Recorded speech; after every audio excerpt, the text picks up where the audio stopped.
كتير من المرضى اللي بيجي لنا بيقول لنا ان التشخيص بتاعه هو التهاب في الاعصاب، وكتير من الدكاتره بتشخص المرضى بتوعها ان هو التهاب في الاعصاب. طب ايه التهاب الاعصاب ده وايه اسبابه وايه طرق علاجه؟ هو ده اللي احنا هنتكلم فيه في الفيديو بتاعنا النهارده. يلا بينا.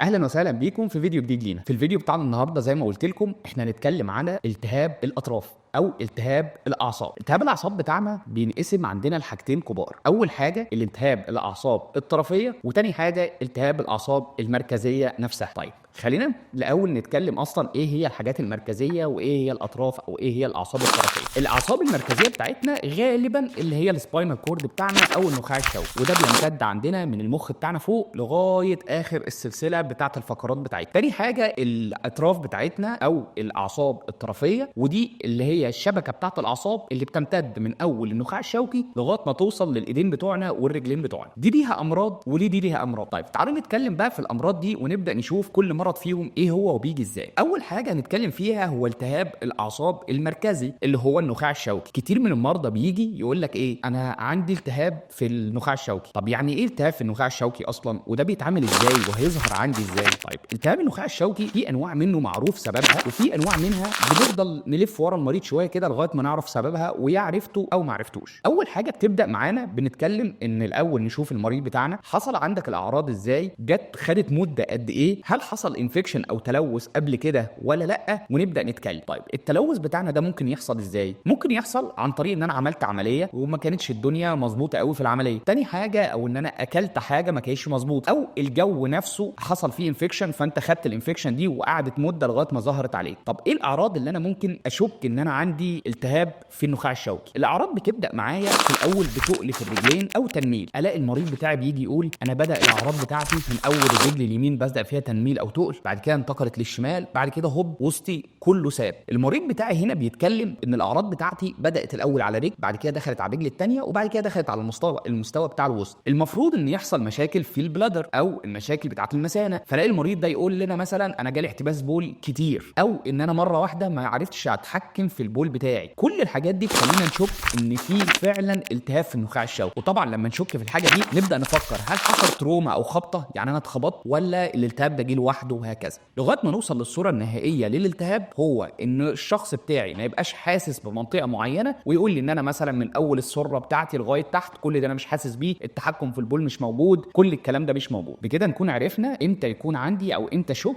ان انا عندي التهاب في النخاع الشوكي. طيب يبقى احنا بس عشان نتكلم الاعراض الاساسيه بتاعتي هو ان انا الاحساس نفسه ما يكونش موجود في رجلي الاثنين او في رجل واحده، الاحتباس بتاع البول او ان يحصل لي ان البول ما اعرفش اتحكم فيه. دي الحاجتين الاساسيين اللي انا باجي فيهم واقول ان انا عندي التهاب في النخاع الشوكي بتاعي. طيب هل الالتهاب في النخاع الشوكي ده بيتحسن ولا ما بيتحسن؟ الالتهاب في النخاع الشوكي بيبقى ماشي عندي بثلاث مراحل. اول شكل فيهم بيتحسن وبيتحسن بنسبه كبيره جدا جدا جدا. هنبدا نوزعهم بالمسافه الزمنيه بتاعتهم او المده الزمنيه بتاعتهم. اول حاجه اول ما حسيت بالاعراض بتاعتي فده اول يوم، لو قعدت لغايه 6 شهور هبدا اخد العلاجات بتاعتي اللي بيكتبها الدكتور المتخصص بتاعنا دكتور المخ والاعصاب. هتلاقيه كتب لنا في الاول الكورتيزون او جرعات معينه من الكورتيزون عشان تهدي الالتهابات اللي موجوده في النخاع الشوكي. خدنا الحمد لله واخدنا الكورتيزون وظبطنا الدنيا وبدات الاعراض تقل معايا وبدات تختفي واحده واحده، بدات اتحسن. اول ما احس ان في حاجه بتتحسن معايا يبقى الحمد لله الحمد لله التهاب النخاع الشوكي بدانا نسيطر عليه، فبدات الدنيا تتحسن عندنا. فاقول ان انا في خلال الفتره دي الحمد لله هرجع بنسبه كبيره جدا تكاد تكون تتعدى 90%. احنا كده عندنا من اول يوم لغايه ما 3 شهور 6 شهور وانا باخد الكورتيزون والدنيا بتتحسن، يبقى انا الحمد لله رايح ناحيه ان في تحسن جامد وان انا هوصل لنسبه كبيره جدا من الشفاء بتاعه. نيجي بقى للمرحله الثانيه هقول فيها ان المريض بتاعي خد كورتيزون بس الدنيا ما اتحسنتش، فيجي الدكتور يقول له طيب احنا هنعمل تاني حاجه عندنا بعد الكورتيزون اللي هي ايه؟ اللي هي البلازما فاريسز او فصل البلازما. ودي طريقه بنهد بيها الالتهابات الموجوده في النخاع الشوكي عشان ادي فرصه للجسم بتاعي ان هو ينتراكت مع البلازما اللي انا بدات ان انا انقيها شويه عشان ابدا اتحسن معايا واحده واحده على المستوى بتاع النخاع الشوكي او مستوى الالتهاب. بعد البلازما بلاقي الاعراض بتاعتي بدات تقل، الاقي ان انا بدات ان انا اعرف اتحرك كويس، الاقي ان انا قدرت ان الاحساس بتاعي ينزل واحده واحده وهكذا. هشوف بقى المده اللي انا اتحسنت فيها دي، لو المده بتاعتي من 3 ل 6 شهور والتحسن بنسبه 40 ل 50%، فاحنا كده ان شاء الله هنتحسن. بس المشكله ان الالتهاب ده هيسيب شويه بواقي. يعني ايه هيسيب شويه بواقي؟ يعني مثلا هلاقي ان انا بعرج على رجلي سنه، هلاقي ان انا مش بعرف ارفع مشط رجلي عدل شويه، هلاقي ان في احساس في حته معينه بدا يتاثر شويه، هلاقي التحكم بتاع البول والبراز موجود بس متاثر حبتين، وهكذا وهكذا وهكذا. نيجي بقى لاخر مرحله فيهم او اخر كلاسيفيكيشن موجود، وهو المرحله الثالثه، او ان الالتهاب النخاع الشوكي بتاعنا يكون جامد حبتين ثلاثه. فهاخد كورتيزون، هلاقي الدنيا ما اتحسنتش، هعمل بلازما فريسز او تغيير بلازما، هلاقي الدنيا برضو ما اتحسنتش، هروح داخل في اخر مستوى من الادويه وهو الاي في اي جي او الانترافينوس امينو جلوبولين.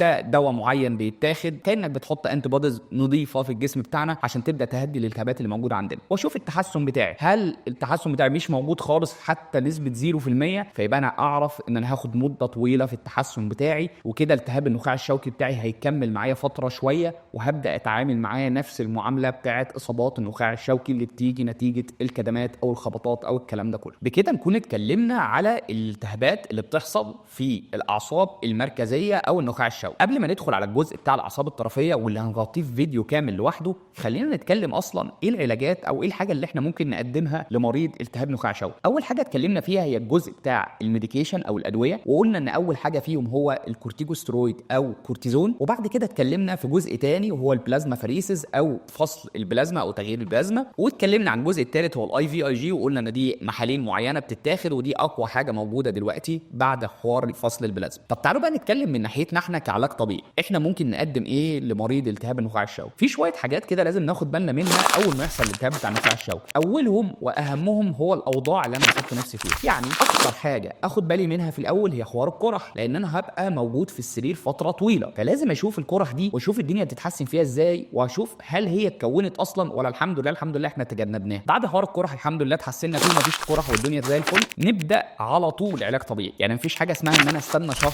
شهرين ثلاثه، مفيش حاجه اسمها كده. ابدا من اول يوم على طول علاج طبيعي. اول ما تبدا تاخد الادويه بتاعتك ابدا على طول العلاج الطبيعي بتاعك. وعشان نعرف اكتر عن حوار القرح وازاي اتجنبها وطرق العلاج بتاعها، هتلاقي اللينك بتاعها موجود عندكم لو عايزين ترجعوا للفيديو بتاعنا. ايه بقى الحاجات اللي احنا ممكن نقدمها تاني بعد ما بدانا الجلسات بتاعتنا كعلاج طبيعي؟ اول حاجه تمارين الوسط نفسه، لان معظم الناس اللي بيبقى عندهم التهاب في النخاع الشوكي بتبقى الالتهابات جايه في الفقرات الصدريه، فالالتهابات بتاعت الفقرات الصدريه دي بتلاقيها مأثره اصلا على القعاد. انا مش عارف اقعد اساسا، يعني انا عارف اتحرك وانا على السرير تمام، لكن ما اعرفش اتقلب وما اعرفش اقعد. فدي اول حاجتين احنا بنشتغل عليهم، وبنشتغل عليهم بمستوى كبير شويه عشان تبدا الدنيا تتحسن. فهبدا ان انا اشغل الوسط بتاعي، اشغل ان انا اقعد فتره طويله شويتين، بس اخد بالي طبعا من حوار القرح وان انا ما اسيبش نفسي ساعتين ثلاثه قاعد، لا يعني نقسمها. يعني مثلا هقعد نص ساعه وبعد كده اريح، وبعد كده نص ساعه وبعد كده اريح، وهكذا كنوع من انواع التمرين. وخدوا بالكم في الحاجه دي ان احنا حتى لو حطينا مخدات ورا المريض بتاعي وخليته قاعد وهو ساند على مخدات، ده بالنسبه له تحسن وده بالنسبه له تمرين اصلا. يعني انت شايفه ان هو خلاص هو قاعد ساند على المخدات، بس برضه العضلات بتاعتنا بتبدا بتفضل شغاله زي ما هي. بعد ما نخلص الجزء ده بنبدا الجزء بتاع الالكتريكال ستيميوليشن او الاستثاره الكهربائيه، ودي فيها انواع كتيره جدا. بنبدا نشوف انهي عضله فيهم اللي مش شغاله ونبدا نعمل لها بروتوكول كامل ليها. البروتوكول هنا بيتقسم حاجه من حاجتين، يا اما العضله دي وصل لها عصب فبتبقى تشتغل على شكل معين من الكهرباء، او ان العضله دي مش وصل لها عصب فبتشتغل بشكل تاني من الكهرباء، وهكذا وهكذا لغايه ما نلاقي الدنيا بالنسبه لنا بدات تتحسن وبدات القراءات بتاعتي تستجيب على الكهرباء، فبدانا نشوف كونتراكشن او انقباض في العضلات بتاعتنا. بعد كده هنيجي للجزء بتاع الوقوف، امتى اقف او امتى لا. اول حاجه المريض بتاعي مش قادر اساسا يقعد، فبالتالي عمره ما هيقف، فبنلجا للتلتنج تيبل. وبرده لو عايزين نرجع للجزء بتاع الترابيزه النائله او التلتنج تيبل هنلاقيه في اللينك هنا، ادخلوا عليه وشوفوا الفيديو بتاعته كام. هنبدا نحط المريض بتاعنا ونبدا نعمله بفريكونسي معين او تردد معين، ويبدا ان هو يقف عليها فترات معينه عشان تبدا الدنيا تتحسن عندنا. واحنا كنا متكلمين في الفيديو ده عن كل الفوائد بتاعه التلتنج تيبل او الترابيزه النائله اللي ممكن نجيبها اساسا في البيت. بعد كده بنبدا نطور من الجلسات بتاعتنا، بنشوف المريض بتاعي وصل لفين، وابدا ان انا ازود معاه لغايه ما ان شاء الله نوصل للشفاء الشبه الكامل للمريض بتاعي. حتى لو ساب شويه بواقي زي ريزيدوالز مثلا بنسبه 10%، فاحنا كده ده بنسبه التحسن بتاعنا تبقى معديه الحمد لله 90%، والدنيا بالنسبه لنا تبقى كويسه جدا في الحته دي. يبقى احنا كده الفكره بتاع الالتهاب النخاع الشوكي علاجه الاول دوائي، وبعد كده نبدا نتكلم في العلاج الطبيعي، ولازم نبدا علاج طبيعي في اسرع وقت ممكن ممكن عشان نلحق الدنيا ونبدا نشتغل معاه عشان نقوي الكلام ده كله. وفي حاجه كمان نسينا ان احنا نتكلم عليها، وهي تقويه الجزء العلوي اساسا، اللي هي الاطراف العلويه اللي هم الايدين بتوعنا. زي ما قلت لكم ان اغلب الاصابات بتاعتي بتحصل على المستوى بتاع الفقرات الصدريه، فدي حاجه تخلينا نتكلم ان اغلب الاصابات بيبقى عندنا الابر لمب او الدراعين بتوعنا الحمد لله كويسين، فيبداوا يشتغلوا ويشيلوا ويحطوا ويعملوا كل اللي احنا عايزينه. فاحنا محتاجين ان احنا نقويهم، نجيب اوزان، نجيب اكياس رمل، نجيب كوبايات، ازايز كبيره ميه، ونبدا نملاها ونبدا نشتغل بيها. شويه تمارين معينه كده بتتعمل عشان تبدا تحسن القوه بتاعه العضلات بتاعه الايدين. بكده نكون اتكلمنا معاكم في الفيديو ده على التهاب النخاع الشوكي او التهاب الاعصاب المركزيه. استنونا في فيديو جديد جاي هنتكلم فيه عن التهاب الاعصاب الطرفيه وازاي ان احنا نتعامل معاها، وهل ليها علاج طبيعي ولا لا. مستنيين اي اقتراحات ليكم او اي استفسارات في الكومنتس بتاعتنا، ونشوفكم على خير ان شاء الله.